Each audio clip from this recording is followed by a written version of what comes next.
Assalamualaikum warahmatullahi wabarakatuh. Baiklah, di sini saya akan menjelaskan tentang konsep dasar biokimia. Kenapa kita harus belajar biokimia? Karena di setiap bagian dalam tubuh kita itu terjadi hal-hal yang tentunya itu antara biologi dan kimia yang menjadi asasnya. Yang penting bagi mahasiswa di jurusan biologi, tentunya mempelajari makhluk hidup yang mulai dari bumi, mulai dari bernafas, pencernaan dalam tubuh kita, dan bagian dalam tubuh kita itu adalah proses biokimia. Setiap organ dalam tubuh kita mempunyai fungsi masing-masing. Bahkan setiap di dalam selnya ada bagian yang berbeda-beda. Bagian dalam sel itu ada macam-macam, yaitu mitokondria, nukleus, yang semuanya memiliki fungsi yang berbeda-beda. Makhluk hidup senantiasa terjadi aktivitas dan perubahan-perubahan. Proses-proses yang terjadi pada makhluk hidup berhubungan dengan reaksi-reaksi kimia dalam sel. Proses-proses serta seluruh aktivitas dalam makhluk hidup bisa dipelajari dari aspek biokimia. Biokimia adalah merupakan studi tentang susunan kimia sel, senyawa-senyawa yang menunjang aktivitas makhluk hidup, serta energi yang diperlukan atau dihasilkan. Jadi, kajian biokimia mencakup struktur kimia serta reaksi-reaksi kimia yang terjadi pada organisme hidup. Yang pertama, struktur kimia komponen-komponen sel makhluk hidup, dan yang kedua, hubungan antara fungsi biologi dan struktur kimia. Yang ketiga, metabolisme, totalitas reaksi kimia yang terjadi pada makhluk hidup, dan yang keempat, proses-proses dan substansi kimia yang berhubungan dengan informasi penurunan dan sifat biologi.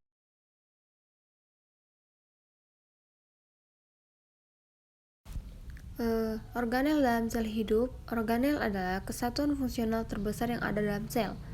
Organel sel terdiri dari yang pertama, membran sel. Itu terdiri antara dinding sel dan sitoplasma. Yang kedua itu dinding sel. Fungsinya melindungi organel sel yang bersifat kaku dan mengandung polisakarida dan peptida. Yang ketiga yaitu inti sel. Berfungsi untuk informasi genetik atau replikasi DNA dalam inti yang bersifat DNA heliks ganda dan melilit.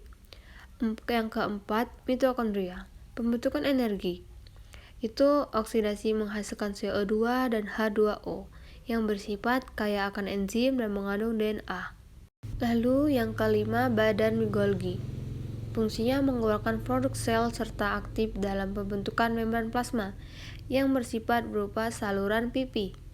Yang keenam, retikulum endoplasma yang berfungsi tempat sintesis protein yang bersifat berupa seluruh pipi. Yang ketujuh, kloroplas yang berfungsi fosforilasi fotosintetik.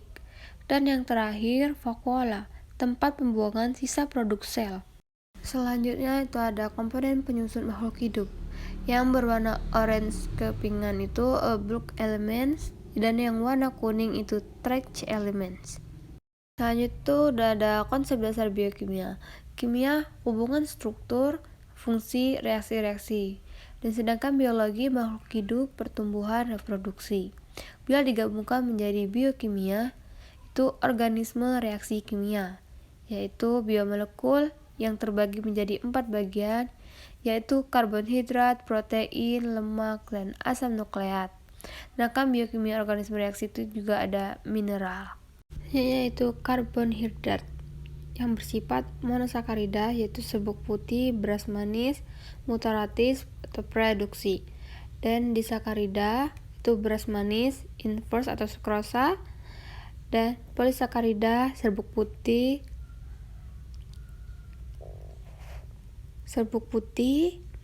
larut dalam air, tidak manis, dengan reaksi sodium menghasilkan warna biru, amilosa.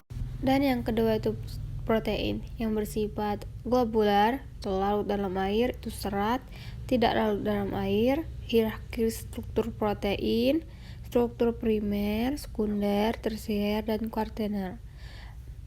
Itu 3 dimensi aktivitas protein, kegunaan protein, biokatalis, transport, pelindung. Dan selanjutnya yaitu 3 lemak. Itu sifatnya larut dalam pelarut, nonpolar seperti ether, kloroform, dan benzena. Tidak larut dalam air, mudah teroksidasi, menimbulkan ketegangan, menimbulkan juga ketidakjenuhan. Asam lemak dapat ditentukan oleh bilangan Lott, bilangan Prosikda. Dapat terhidrolisis dalam suasana basah atau asam, dengan basah membentuk sabun. Dan selanjutnya yang terakhir yaitu 4 itu asam nukleat yang bersifat dapat membentuk ikatan fosfodiester, menghasilkan struktur primer, dan basa-basa N dari satu untai membentuk ikatan hidrogen dengan untai lain, menghasilkan struktur sekunder. Pasangannya adalah A strip T dan G strip C.